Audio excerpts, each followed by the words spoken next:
નમસ્કાર બાળ મિત્રો, આજે આપણે પર્ણો વિશે માહિતી મેળવીશું.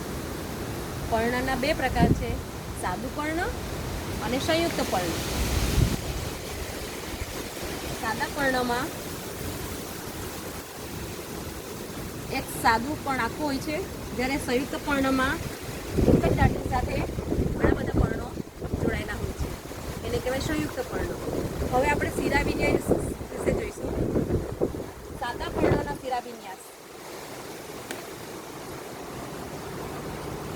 આજે તમને નાની નાની રેખાઓ દેખાય છે, એ છે શિરાવિન્યાસ. હવે શિરાવિન્યાસ કેવી રીતે નક્કી થશે? બે પ્રકારના શિરાવિન્યાસ, સમાંતર શિરાવિન્યાસ અને